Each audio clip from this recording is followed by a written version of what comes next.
Hello, everyone. We are live. Hello. My name is Melissa Tosetti, and this is. I'm Kevin Gibbons. And we have started just a few minutes early to give people an opportunity to log in and join us. So we are calling this our 3-minute pre-show. Yep. And what are we talking about in our 3-minute pre-show? I'm trying to think of what has happened in the past week. It got a lot cooler. That's nice. So we don't have to complain. We can certainly go off of that. You know, I had an interesting experience. I had to spend a bunch of money getting our truck fixed. Mm-hmm. And it really became interesting because we had and without getting into too much detail, we had an exhaust leak. The receptionist said, okay, here's how much it's going to cost to do this. And the mechanic said that he thinks you should replace the other side too. It has two exhaust systems on it. And I said, okay, well, yeah, let's do both. And she was puzzled and said, oh, well, I'm going to have to work up a new estimate for that because I didn't think you were going to want to do both. Because I thought you would only pay the minimum amount of money to get things done and not do any more. So I guess in the 2 minutes that we have, I want to talk a little bit about the whole idea of spending now to avoid spending later. Oh, I love that. Right? Yeah. Okay. So, and this is especially true when it comes to like a lot of home repairs and car repairs. When you're paying somebody else to do it or whether you're doing it, a lot of the labor work is getting into the thing to actually do the repair. Mm-hmm. Okay. And so a lot of times it can make more sense to just pay that charge once mm-hmm. and get what you need done. Now, in this case, it costs us a little bit more money than we really wanted to spend, but I still look at it as chances are if the mechanic says you might want to look at doing this, it's probably a good idea to do it if you can at all afford it, because otherwise you're paying that get in there cost twice at some point. I would add on top of that, because we talk so much about saving time and money, it's also you having mm-hmm. to take a break and not work, which, you know, we like it when you do work, or Lita, right? Having to take that time off to go and take care of that is one more thing in already busy schedules that we all have. So it makes perfect sense. Or if you're doing a home repair and you have to move everything out of a room to go do something, don't just fix the immediate problem if you're going to have to, you know, go back later and then move everything back out again to do it again. You know, this is like really common. You know, this is like, my wife really wants us to, well, she wanted to change the we have wood paneling in our bathroom. A really stupid idea. We didn't put it there. Previous owners did. She wants to take the wood paneling out. And I said, well, all right, but you realize that if you take the wood paneling out, we're going to have to go down to the sheetrock and replace the sheetrock. And you said that you wanted to replace the shower at some point. If I'm taking the paneling out and I'm replacing the sheetrock, I'm going to change the shower at that point. I'm not going to put new sheetrock in, new wall texturing, then try and rip the shower out without damaging the wall texturing. So now you're talking, we're not just taking the paneling off, we're remodeling the bathroom. Right. And that's a daunting proposition. She got very angry because all she wanted to do was take the wood paneling off. But again, it becomes a matter of really trying not to duplicate the money and effort that goes into the setup, getting into the job. I think that's a challenge. I don't want to spend too much time on it because we promised you talking about restaurants, but I think that my nature is, well, I'm just going to go through and I'm going to rip out the wood paneling because then I'm going to get that satisfaction of getting that done. Check, it's off my list. Nice. But you're absolutely right. The right way to do it is really to take a couple steps back, which you have to become conscious of doing, right? In our ever busy lives, and then thinking through, okay, what could this all entail? And then doing it right the first time. Yes. We have a tendency to, well, there you could talk about how it would be a negative thing if you just jumped into that project and then decided, okay, now what do we need to do? There's definitely times to plan and do your due diligence, and that's one of them. Yeah. And speaking of planning, circling around, you running your kitchen like a restaurant. Well done. Like that? That's very well done. So we'll get into that, but let's go ahead and we're at the top of the hour. So we're going to officially start. Yeah. My name is Melissa Tosetti, and I am the founder of The Savvy Life, and this is... I'm Kevin Gibbons. I'm vice president of The Savvy Life. And what The Savvy Life is that we look at personal finance from a lifestyle perspective. We help clients to create spending plans for where they want their money to go, but doing that in a way where we're helping them to plan getting to Disney World with the kids, to save for that retirement, all those goals. And so much of what we talk about when we're talking with clients is the what our day-to-day lives look like. You know, we were talking just a few minutes ago about how crazy busy we all are. If you're not taking into account that when you're working with folks, then any plan that you're going to put together for them is just going to fall apart because it's not going to be roadworthy. What's the term I'm looking for? Roadworthy. Roadworthy. There we go. Yeah. So that being said, much of the conversations that we have with clients and articles that we write about stems around food because it's a big area where people want to shift the way they're eating, the way that they're cooking, or to cook more. And so this is a conversation that actually Kevin has been very, very excited about having. Yeah. So it's a really interesting thing. If you go out to eat on a regular basis, and if you go to certain types of restaurants on a regular basis, one thing that you may notice is when they change their menus, the new menu items all have a theme. And I first noticed this not that long ago, probably about 2 or 3 years ago. And what I noticed was one of my favorite restaurants had just changed. They changed their menu 4 times a year with the seasons, and they had different entrees, so you could get lamb, pork, chicken prepared different ways. But they all had mashed potatoes, which is, I understand, is easy to make, very common, most people like it. And they all had kale. And it's like, wow, every single entree, the entrees are different, but they all come with kale. And that got me thinking to paying more attention. And I told a story, and I think I actually wrote it. I think we actually wrote it in our book, Living the Savvy Life. How when I was in school, we would notice that there were sausage links for breakfast on Monday. On Wednesday there was pizza with sausage, and on Friday there was chili that had sausage in it. And that was the kitchen making good use of all the material, not throwing anything away. And looping back to my restaurant observation, I start seeing what the restaurants are doing. They are structuring their menus so, one, it's easy to prepare because they don't have 25 different ingredients. They have, 7 main entrees, and then they all share common side dishes, so it's easier to make and manage. And 2, when they buy those side dish ingredients, they have a much better chance of using them all because they're using them in multiple dishes. So the topic for today really is how to run your own kitchen that way. We're not talking about preparing fancy menus, unless you really like to do that, but it's the idea of when you plan your menus for the week, figure out how to have common elements to use your ingredients throughout the week. We talk a lot about the whole idea of when you prepare a meal on Sunday or Monday, make extra portions so you have leftovers. This is a slightly different thing of like when you go shopping, buy enough ingredients for several meals because now you're buying in bulk and that's a little bit easier. And then figure out how to use those ingredients in multiple meals throughout the week.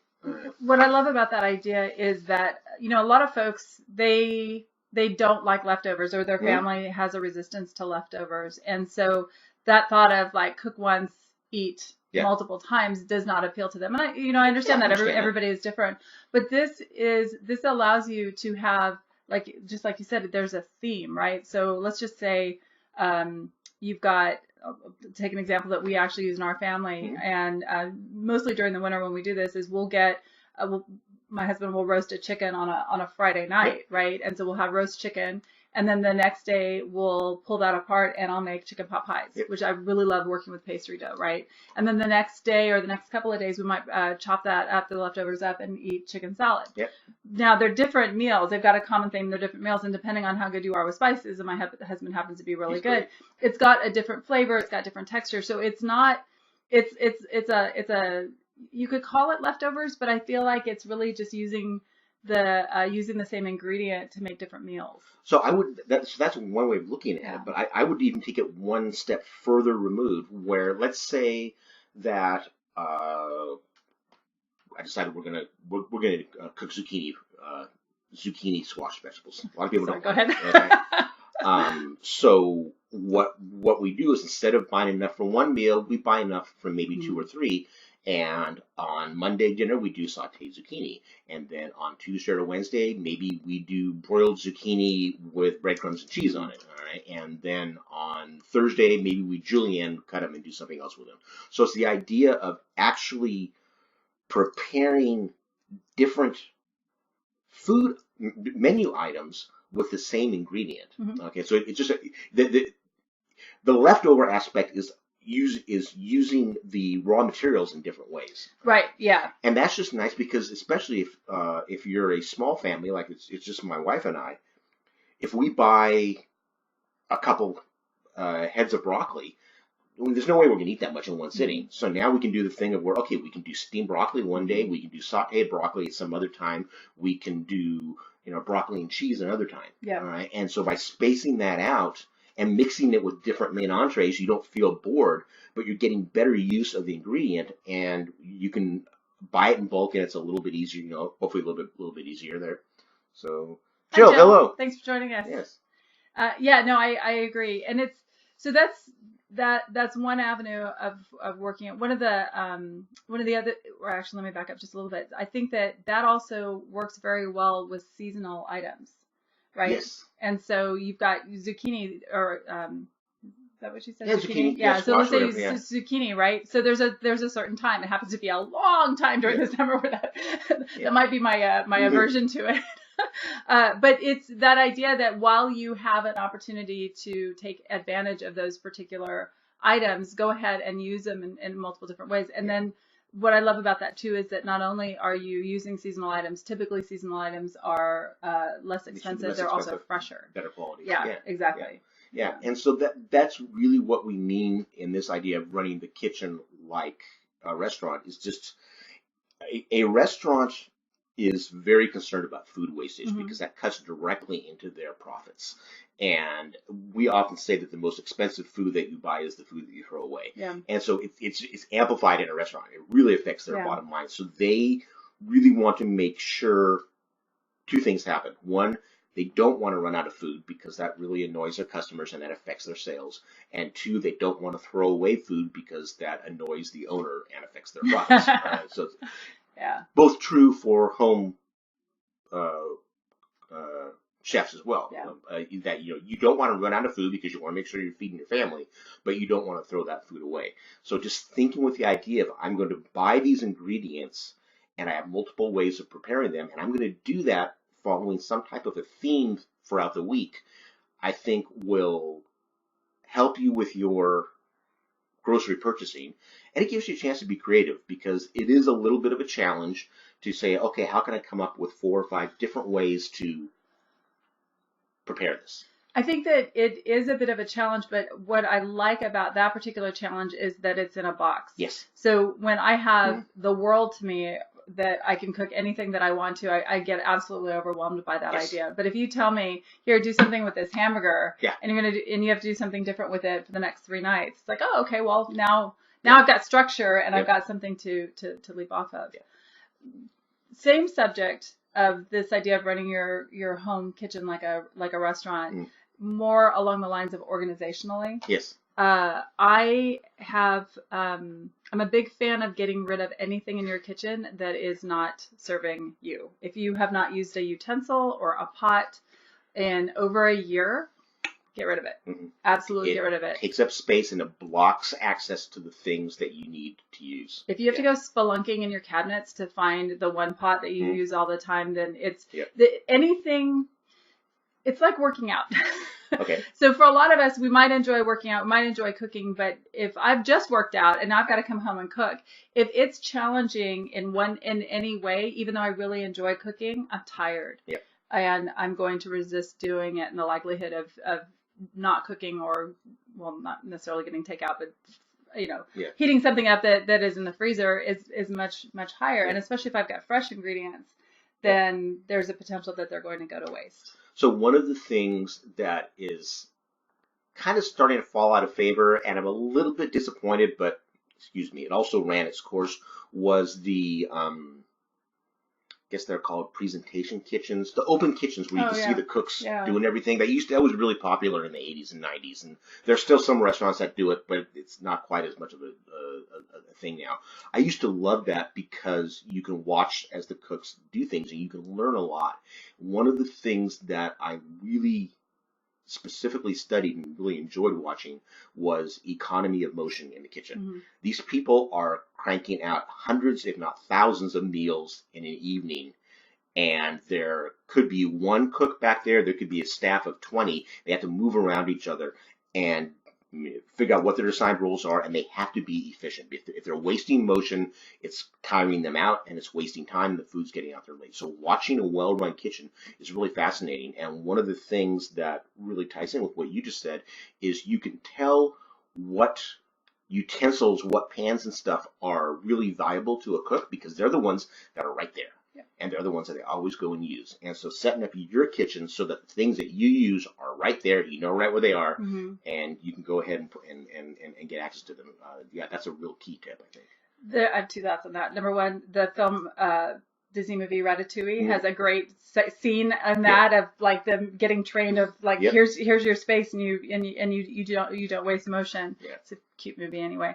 The other one is there was a book that came out a couple of years ago called, I think it's just simply called Mise en Place, which is just this idea that cooks, professional restaurants, they set up everything is in its place, and so you don't even have to look. You reach and you know that you can grab that, and the book is based on this idea of mise en place in the rest of our lives. I read it multiple times. It's really, really good because if you think about in your day the amount of effort and energy that you waste looking for things, looking for your keys, whatever that might be, it's massive, it's huge. And so again, keeping cooking as simple as possible. One of our best Woodbury Bodies 4 friends, Mark Parker, he is a chef.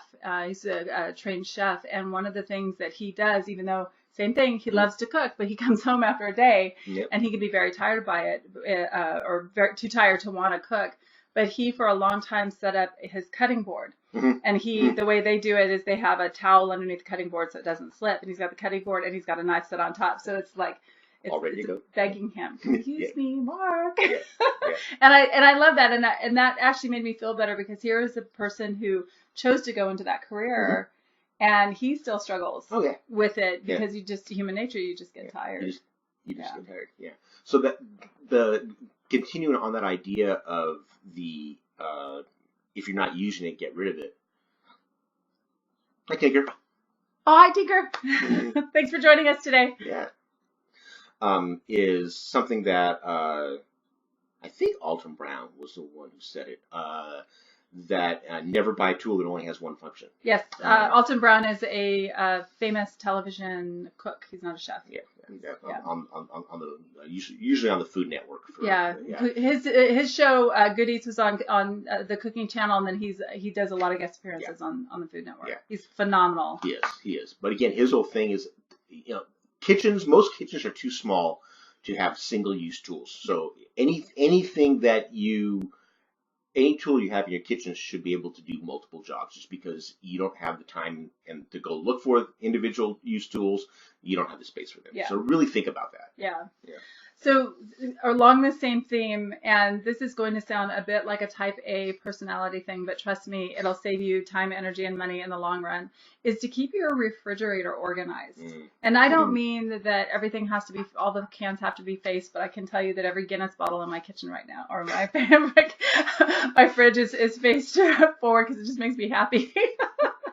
But it's that idea, this especially has hit us negatively after we've had parties. So we like to cook. Our friends are phenomenal cooks, and they come over and we get leftovers, which is fantastic. So the problem is that after a party, you know how your refrigerator typically looks.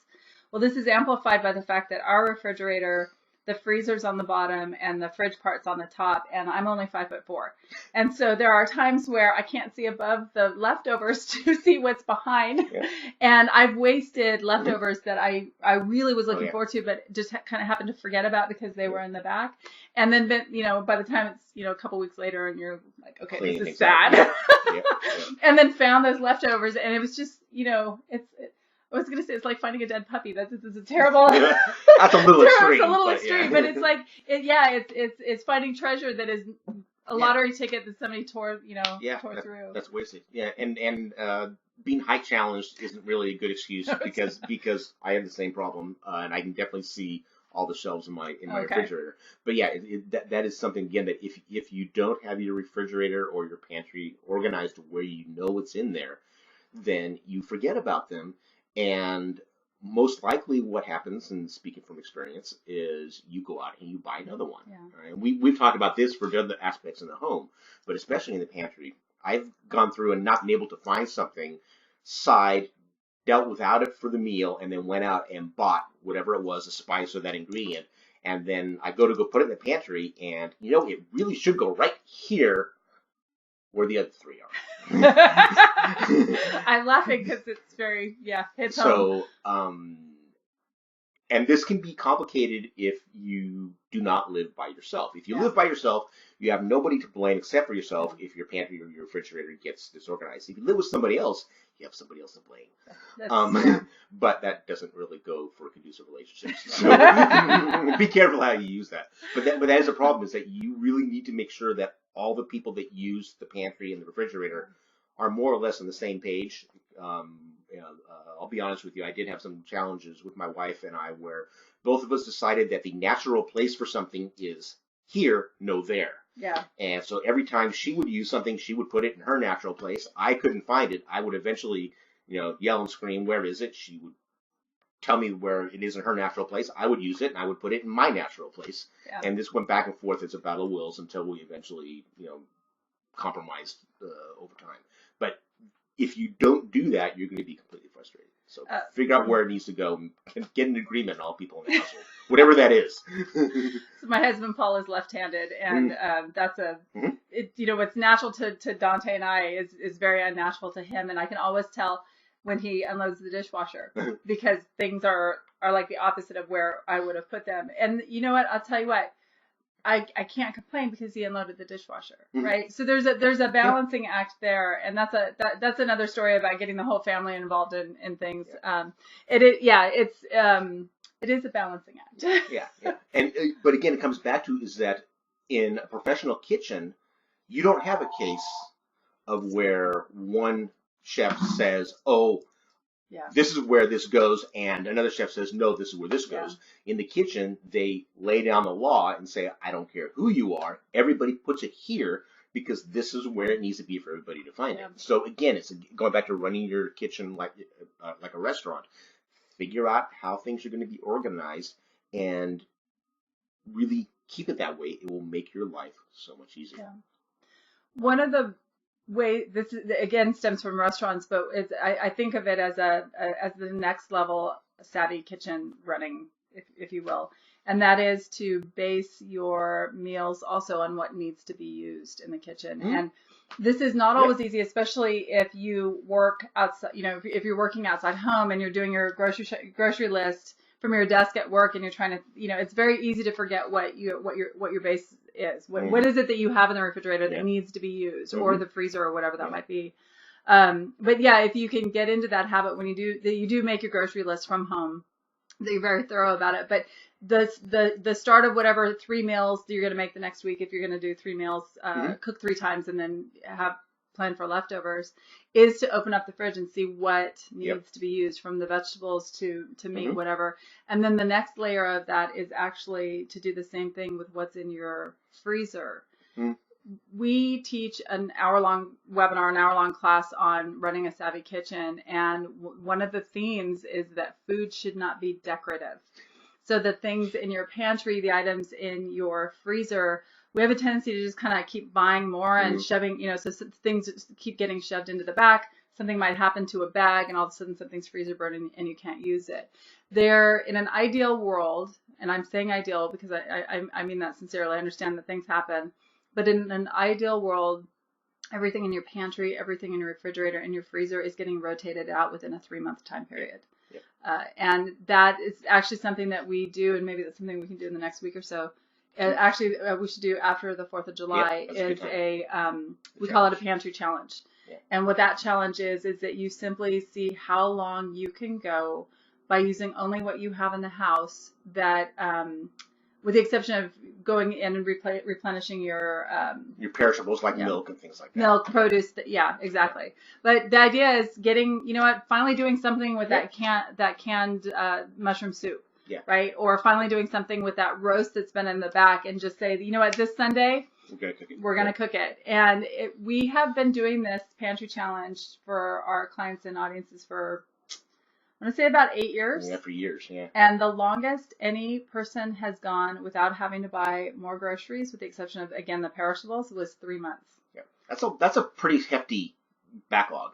And again, that really ties into the whole idea of running your kitchen like a restaurant, because, and we talk about this in multiple places. What's in your pantry and what's in your freezer, that's cash, that's inventory. Yeah. And again, a restaurant doesn't want to sit on inventory. So they do exactly what you say, is that when they go to place their order at the end of the week, whenever they do that, one of the things they do is they look at what they currently have in stock, saying, oh, wow, I have, 400 portions of green beans. I need to come up with a menu that's going to use those next week, because I don't want to throw those away. And God forbid, I don't need to order more green beans right now. And so what the restaurant does, we should be doing as well. And the things that are in your pantry, those are dollar bills sitting on your pantry shelf. And if you don't use them, they're just sitting there not doing anything. Yep. So use them and then replenish them with fresh ingredients. Maybe you want to change things. Maybe you bought something. Maybe on some whim you bought lima beans, even though you hate lima beans. So figure out a way to use them, get them out of your pantry, and then don't buy them again. Yeah, or if you were really, really resistant to the lima beans, donate them. Yeah. But get them out of your pantry, because they're taking up space where you could put something you want, and more importantly, they're taking up space that your eyes will look at every time you go in the pantry, or that you have to move to get to what you want, and that's just wasted energy. Agreed. Be efficient. Yeah. Agreed. Yeah. It's much of what we're saying. If this is, especially if cooking is something that is new to you, or it's something that you're just trying to get better at, it can sound overwhelming. But the fact of the matter is that it does take energy. It does take a little bit of effort to the start, but you hit a point where it's just the way it is. It's just effortless.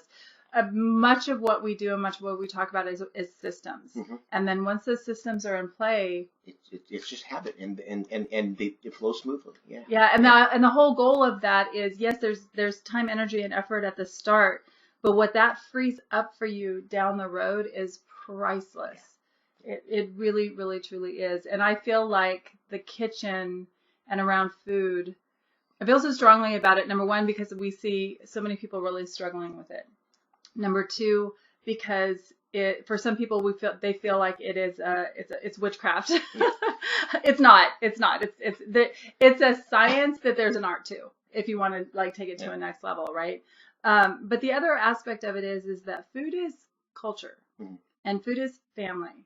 And it is something that should be enjoyed, and I wouldn't say ritualized, but maybe I mean ritualized, versus the way that we're unfortunately look at it so often, which is that it's just this big chore.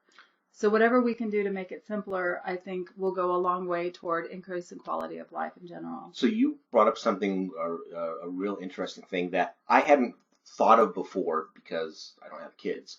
But you made a comment about, some people think of it as witchcraft. And we had a get-together recently with a bunch of our friends, and I made a Mexican meat dish for dipping chips in and things like that. And so one of our friends said, "How did you make it?" And I very gleefully replied, "It's magic." And I felt very proud of myself. But the fact of the matter is, and then I actually answered their question to how I made it. But cooking should not be thought of as magic or witchcraft. And if you are trying to teach how to cook, how to run a kitchen to your children, you can do it haphazardly and say, okay, I don't use any recipes, but here's how I do this. Watch real quickly, and eventually you'll become an expert at it. Or you can have a system on how you organize your kitchen, how you prepare your meals, how you do all this stuff, and you can explain that system to your children. And they can actually learn that and implement it. And you can do it in stages, and that's how they become one, not intimidated by cooking, and two, actually good at it. Mm-hmm. So having a system makes it much easier to pass your knowledge and your experience on to other people. And I think that's a It's wonderful, key. I think it's a wonderful thing. And I think if, some of my happiest memories are with my mom and with my grandmother learning how to cook. Yeah. With my father-in-law. My father-in-law is a fantastic cook, and I've been a member of the family or a part of the family for the last 25 years, and have just had so much fun watching him. Of course, Mr. Tosetti, there's a couple bottles of wine involved. Yeah. There's a lot to enjoy. There's there. A lot of ritual in there in the Tosetti experience. Right. But you can see that Kevin and I are very passionate about food, and again about just being efficient and figuring out the best way that you can enjoy it and make it easier for you down the road so that you can do other things like eat the food. Yes. And taste the food. And with that, we are now at the bottom of our half hour, but we just want to thank you for joining us today. If you're joining us live here on Caffeine TV, if you are watching us on a recording of this on YouTube, please like and subscribe and pass this on to anybody that you think that would benefit from the information. We also want to invite you to our website, thesavvylife.com. We publish an article every single week on there, and we also publish a weekly quote-unquote newsletter that we call The List. You can sign up for it on our website. On the homepage, yeah. And then it just has links to articles, the new articles. It has 3 assignments, activities that will help you get organized to lead a savvy life in all the different aspects. Again, the key to the savvy life philosophy is how it affects money affects every aspect of our life. So we do address all the different aspects in the articles and in the list ideas and activities. Yep, exactly. And that a big part of the list, we actually started really thinking of it from the perspective of clients that we've worked with. How do we keep them motivated in living this idea? What do you do this week to live and sustain a savvy life? So that's what that's all about. And then I also invite you to join us on the social medias. We're on them. I don't want to say we're on all of them, but Instagram, Facebook, Twitter, and LinkedIn. Connect with us via LinkedIn. All right. So until next Thursday at 3 o'clock Pacific time, and so that is the date of the 27th. Halfway through the year. So it's a little scary to think about. Anyway, thank you all again, and we'll see you next week. Bye. Bye.